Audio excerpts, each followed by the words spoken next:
수학개미들 사이에서 올해 가장 많이 주목을 받고 있는 템퍼스 AI. 드디어 25년 1분기 실적이 발표가 됐어요. 실적이 장 마감 후에 발표가 됐는데요. 초반에는 크게 오르다가 다시 주가가 하락을 해서 보합세로 마감을 하는 그런 모습을 보였습니다. 그럼 실적이 나빴던 것일까요? 사실 그렇지는 않았는데요. 이번 실적이 어떻게 나왔는지 일단 수치를 한번 자세히 살펴보도록 하겠습니다. 템퍼스 AI 1분기 매출은 2억 5,570만 달러로 나왔어요. 1분기가 1억 4,580만 달러였던 거에 비하면 75%가 넘게 상승을 한 겁니다. 더 고무적인 거는 매출 총이익이었는데요. 매출 총이익이 전년 동기 대비해서 거의 100% 가까이 올랐어요. 그런데 매출이 오른 것보다 매출 총이익이 더 높게 나왔기 때문에 수익성이 좋아졌다라고 볼 수도 있는 거죠. 근데 이 매출 총이익에서 이자, 감가상각 이런 거를 다 빼면 이제 순이익으로 가는 거잖아요. 근데 물론 순이익이 나는 기업이 아니기 때문에 순손실로 되어 있긴 한데요. 순손실은 전년 동기와 비해서 유사한 수준으로 나타났습니다. 그래서 이 percent change를 안 적어놨죠. 별로 신경 쓸 만큼 유의미하지 않다라는 거고요. 그런데 재밌는 거는 이 갭 기준이 아닌 조정 기준으로 했을 때 전년 동기 대비해서 많이 이 손실 폭이 줄어든 걸 볼 수가 있어요. 그래서 기업의 이 현금 창출력을 보여주는 게 에비타잖아요. 갭 기준 에비타에서 실질적인 현금과 관련되어 있지 않은 그런 항목들을 뺀 이 조정 에비타가 보면 전년 동기 대비해서 63% 가까이 늘어난 걸 볼 수가 있습니다. 여기서 늘어났다라는 건 성장을 했다라는 거죠. 손실 폭이 줄어들었으니까요. 전반적으로 상당히 좋은 실적을 기록했다는 거를 알 수가 있는 그런 수치입니다. 이 표에서 회색으로 되어 있는 이 막대 그래프가 매출액이고요. 파란색 선이 영업이익인데요. 보시면 2024년 이후로 매출이 꾸준히 증가하고 있다는 거를 알 수가 있습니다. 네, 그럼 사업부별로도 한번 살펴볼게요. 우선 사업부별로 어떻게 매출이 나왔는지를 보면요. 유전자 검사를 담당하는 이 지노믹스 부분이 원래도 더 높은 매출 비중을 차지하는데요. 이번에도 보시면 9천만 달러 정도 성장을 한 것을 볼 수가 있습니다. 그리고 이 지노믹스 부문의 유전자 감사를 통해서 얻은 데이터를 가지고 데이터 라이선싱 사업을 하는 그런 사업부가 바로 데이터 앤 서비스 부문인데요. 여기 이 부분 매출도 4,300만 달러에서 6,100만 달러, 6,200만 달러 정도로 증가한 것을 볼 수가 있습니다. 두 부문 모두 또 준수한 성장률을 보였어요. 그리고 이렇게 꾸준히 매출이 늘어나고 수익성 또한 높아지면서 원래 2025년입니다.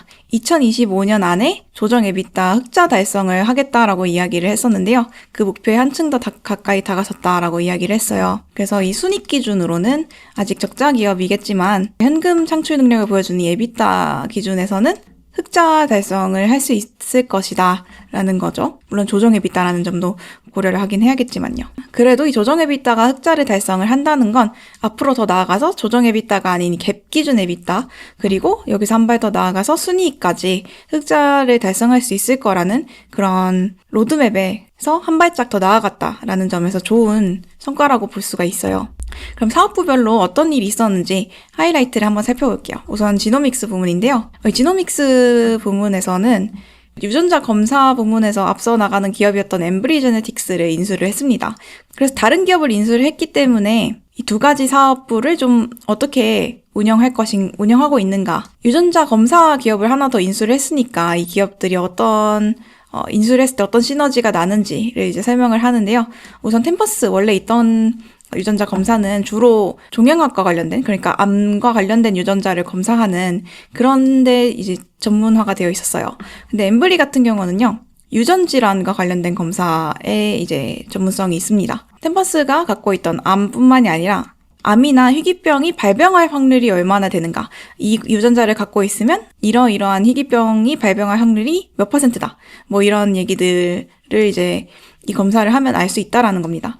예전에 이런 뉴스가 있었어요. 몇 년 전으로 기억을 하는데 안젤리나 졸리가 이 유전질환 검사를 해봤더니 유방암에 걸릴 확률이 너무 높게 나타나서 선제적으로 뭔가 조치를 취했다 이런 뉴스가 있었는데요. 그런 소식에 나왔던 유전질환과 관련된 검사가 이 엠브리제노믹스가 가지고 있는 그런 거라고 보시면 되겠습니다. 그래서 템퍼스는 이번 실적을 발표하면서 이렇게 이야기를 했어요. 엠브리를 인수한 이후로 이제 모든 유전자 검사 파이프라인을 확보했다. 그러니까 유전자 검사 부문이 모든 유전자를 검사할 필요가 없는 거거든요. 그래서 유전자 검사 부문에서 임상적으로 의미가 있고 그리고 또 템퍼스의 입장에서도 돈이 될 만한 그런 파이프라인은 전부 확보를 했다라고 이야기를 했어요. 그래서 지노믹스 부문에서 아까 1억 9천만 달러 정도 매출이 나왔었죠. 그거를 이제 나눠서 한번 살펴봤는데요. 우선 테스트 횟수가 이 두 부문 모두 높은 성장률을 보였습니다. 우선 템퍼스 암과 관련된 그런 유전자 검사였는데요. 검사 횟수가 62,700회에서 75,000회로 크게 늘었습니다. 매출 또한 31% 성장을 했고요. 그리고 이 지노믹스 유전자 검사를 하는 여기서 average selling price라고 하죠. 1회당 이제 가격인데 이 수가도 높였다고 합니다. 그렇기 때문에 검사 횟수가 증가하는 것에 더불어 매출 또한 높아질 수 있는 그런 효과가 나타난 건데요. 이제 엠블리 지노믹스 에서도 요건 2개월간 수치를 뜻합니다. 2월에 인수가 완료가 됐으니까 2월 그리고 3월 이 2개월 동안 행한 이제 검사 횟수를 뜻하는데요. 지난해 1분기에서 같은 기간에 63,500회였는데 그게 78,000회로 증가했다고 합니다. 매출은 23% 성장을 했고요. 그리고 그 다음으로 살펴볼 것은 이제 데이터 앤 서비스 사업부입니다. 이 사업부에서 1분기 가장 중요하게 다뤄졌던 소식은 바로 저희가 과거에 다룬 적이 있는 아스트라제네카와의 계약이었어요. 계약 내용을 간단하게 살펴보면요. 아스트라제네카 그리고 AI를 개발하는 이 파토스 AI라는 기업과 함께 온콜로지, 종양학, 암 부문에서 멀티모달 LLM을 개발할 것이다 라고 했어요. 말이 어렵지만 여러 가지 종류의 데이터를 다루는 이미지, 텍스트 이런 여러 가지 데이터를 담고 있는 그런 AI를 개발을 한다라는 거예요. 그런데 여기서 중요했던 부분이요. 이 암, 종양학 부문에서 만들어진 AI 중에 파운데이션 모델이라고 하면 우리가 사용하는 그런 AI의 근간이 되는 그런 모델을 의미를 하는데요. 암 부문 파운데이션 모델 중 세계 최대 규모가 될 예정이고요. 그뿐만이 아니라 이 AI 훈련에 많은 비용이 든다고 알려져 있죠. 그런데 여기에 드는 비용 또한 아스트라제네카가 부담하게 됐다라는 겁니다. 그리고 이 계약이 중요하게 다뤄졌던 거는요. 앞으로 이런 사례를 기반으로 해서 다른 기업들이 템퍼스 AI의 데이터 라이센싱을 계약을 체결할 그런 가능성이 높아졌다라는 그런 평가가 있었기 때문이었습니다. 그리고 그뿐만이 아니라 더 중요한 지점이 있는데요. 이건 템퍼스 AI의 비전과 관련이 있는 내용입니다. 이번에 아스트라제네카와 체결한 이 멀티모달 파운데이션 모델 개발에 대해서 템퍼스 AI의 에릭 랩스코프스키 CEO는 이렇게 얘기를 했어요. 지금까지 템퍼스에서 직접 참여했던 그런 계약 중에서 이번 계약이 가장 중요했다라고 말을 했습니다. 왜냐면 이번 계약이 템퍼스가 지향하는 이 정밀의학, 프리시전 메디슨이라고 하잖아요. 이 정밀의학이 한층 더 발전하는데 큰 역할을 할 수 있다라고 보기 때문인데요. 이번에 개발한 이 AI를 통해서 템퍼스의 진단 프로그램이 크게 발전할 것으로 이제 전망이 되고 있잖아요. 그렇기 때문에 앞으로 AI를 활용한 이 진단 프로그램이 발전을 한다라는 건 모든 환자가 아주 정확성이 높은 그런 질병을 진단을 받을 수 있고 그에 따라서 그 해당 질병의 최적의 치료법이 무엇인지도 쉽게 파악을 할 수 있다라는 겁니다. 그뿐만이 아니라 다른 제약사들, B2B 기업이기도 하니까요. 이 B2B 기업으로서 제약사들이 더 성공 확률이 높은 임상실험을 설계할 수 있는 그런 날이 올 것이다 라고 이야기를 하고 있어요. 템퍼스 AI의 계약이 중요한 이유는요. 이번에 이제 AI, LLM이 이제 개발이 되면 이 AI를 활용해서 다른 환자들의 유전자 정보를 집어넣어서 이런 유전자를 갖고 있는 사람들은 주로 이런 질병을 갖고 있었다. 라는 것을 이제 알 수 있게 되는 거잖아요. 그래서 왜 항암 치료에 어떤 사람은 반응을 보이고 어떤 사람은 반응을 보이지 않는지 그런 거를 이제 유전자 단계에서부터 이해를 할 수 있게 될 것이라는 겁니다. 템퍼스 AI의 사업 구조를 아주 단순화하면 이렇습니다. 우선 이 지노믹스 부문에서 유전자 검사를 진행을 하죠. 그런데 이 유전자 검사를 할 때 단순히 검사지를 이제 제공을 하고 결과를 제공하는 데 그치는 게 아니라 이 검사를 통해서 얻은 이 유전자 검사를 템퍼스 AI가 가져가게 돼요. 그를 통해서 이제 고품질 데이터를 확보할 수 있게 되는 거고요. 이렇게 얻은 데이터를 또 다른 기업들에게 라이선싱을 주는 그런 사업을 하고 있다라는 겁니다. 그래서 이 단계에서 진행한 유전자 검사가 바로 이 지노믹스 사업부로 되어 있는 거고요.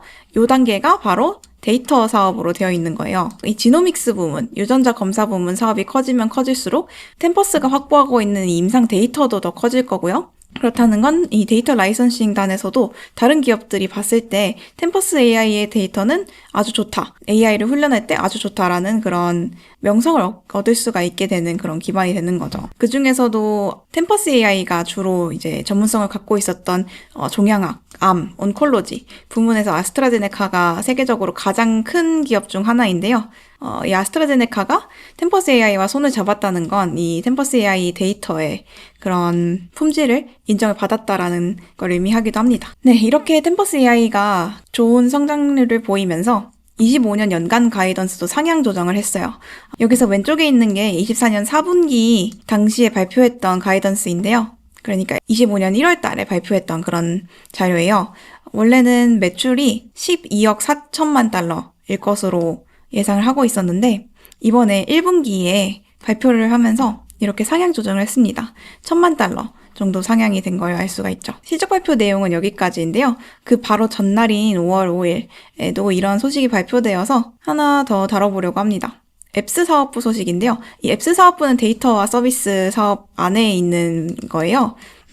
템퍼스 AI가 가지고 있는 의학 분야 데이터와 관련된 전문성을 활용을 해서 이제 개별 병원들에서 사용할 수 있는 병원이나 뭐 의사들이 사용할 수 있는 그런 다양한 앱들을 가지고 있는데요. 그 중에 이제 새로운 앱을 출시했다라는 소식이 발표가 됐습니다. 이번에 발표한 거는 이제 정신건강의학과에서 사용할 수 있는 AI인데요. 이름이 노트테이커입니다. 필기를 대신해준다. 뭐 이런 이름인데요. 그 이름에 걸맞게 자동으로 환자의 상담 세션을 녹음을 해주고 그리고 이 녹음한 거를 스크립트화 해주고요. 그리고 이 스크립트화된 내용들을 또 정리해서 요약해주는 그런 기능을 하고 있습니다. 그뿐만이 아니라 상담 중에 언급된 이제 의약품 정보들을 자동으로 정리를 해서 한눈에 이제 보기 쉽게 정리를 해줘요. 여기서 보면은 미국에서 가장 유명한 우울증 약이 프로작인데요. 이 프로작 그리고 zorloft, 뭐 수면제, 뭐 이런 것들이 이렇게 원래는 상표명이거든요. 이 상표명만 언급을 해도 이게 어떤 이제 약물 명칭이 원래 플로ок세틴이다, 그리고 세트롤린이다, 뭐 이런 것들을 이제 자동으로 정리를 해줍니다. 물론 의사기 때문에 이런 것들을 다 머릿속에 갖고 있겠지만 그럼에도 이렇게 노트에 쉽게 정리를 해준다는 게 상당히 간편한 거죠. 그리고 말하다가 적는 걸 까먹을 경우는 또 의사가 잊어버릴 수도 있는데 그런 게 자동으로 되니까 좋다라는 거고요. 그뿐만이 아니라 이 상담 세션에 추가할 내용도 뭐 자동으로 생성해달라고 할 수 있어요. 여기서 보면 이 해당 의약품을 복용을 했을 때 나올 수 있는 뭐 리스크들이나 뭐 어떤 작용을 하는지 그리고 부작용은 무엇인지 뭐 이런 것들을 정리를 해줘라고 이제 이야기를 하면 이런 걸 추가를 해준다라는 거고요. 그래서 이 노트테이커의 장점으로 이런 거를 이야기를 하고 있습니다. 뭐 의학 전문 용어나 정신의학 의약품 정보를 이제 정확하게 캐치할 수 있다. 사실 자동 녹음이나 뭐 스크립트로 만들어주는 것들 이런 거는 핸드폰에도 탑재되어 있는 그런 되게 기본적인 기능이라고 생각을 할 수도 있잖아요. 그런데 그런 기본적인 AI로는 캐치하기가 어려운 그런 정보를 정확하게 캐치를 할 수 있다라는 게 장점이라고 얘기를 하고 있는 거고요. 뭐 그뿐만이 아니라 앞으로 환자가 이제 내방했을 때 어떻게 약품을 처방을 할 것인지 뭐 그런 것뿐만이 아니라 앞으로 스케줄은 어떤지 이런 것까지 관리를 한 곳에서 할 수 있기 때문에 편하다. 뭐 이런 식으로 얘기를 하고 있습니다. 사실 템퍼스 AI가 많이 주목을 받게 된 계기가 낸시 펠로시 전 하원 의장 픽이었기 때문인데요. 이 펠로시 전 의장은 굉장히 주식 투자를 잘하는 것으로 유명합니다. 물론 내부 정보를 활용하는 게 아니냐 이런 의혹도 있기는 한데요. 작년 한 해 수익률이 54%나 됐습니다. 여기 보시면 인버스 크레이머, 그러니까 진방꿀이라고 많이 얘기하시는데 이 진방꿀은 이제 43% 정도였거든요. 그거보다 이 펠로시의 수익률이 더 좋았다는 거예요. 펠로시가 픽한 것들이 이만큼 올랐다라는 건데요. 펠로시가 템퍼스 AI를 샀다고 아까 말씀을 드렸는데 올해 1월에 신고된 자료를 보면요.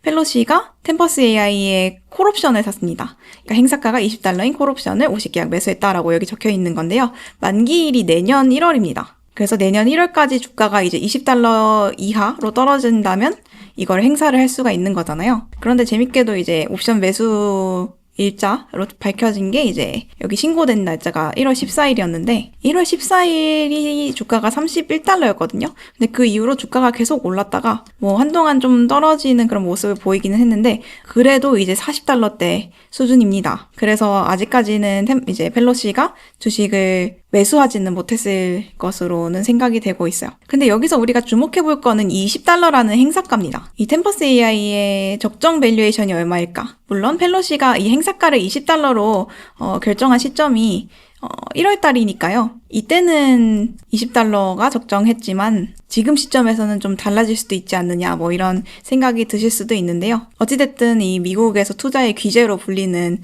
사람인 이 펠로시 그리고 펠로시의 남편이 생각한 이 적정 매수가가 20달러라는 점을 생각을 해보면 밸류에이션이 우리가 앞으로 추가 매수를 하거나 뭐 신규로 이제 포트폴리오에 편입을 할 때 어떤 기준에서 사야 하는지를 좀 생각해 볼 수 있을 것 같습니다. 이렇게 지금까지 템퍼스 AI 1분기 실적을 살펴봤는데요. 이번 1분기 실적은 3가지로 요약을 할 수가 있습니다. 우선 기술 개발을 꾸준히 하고 있고, 그리고 엠브리와 같은 그런 기업들이 인수를 함으로써 파이프라인을 꾸준히 확장하고 있다라는 걸 보여줬고요.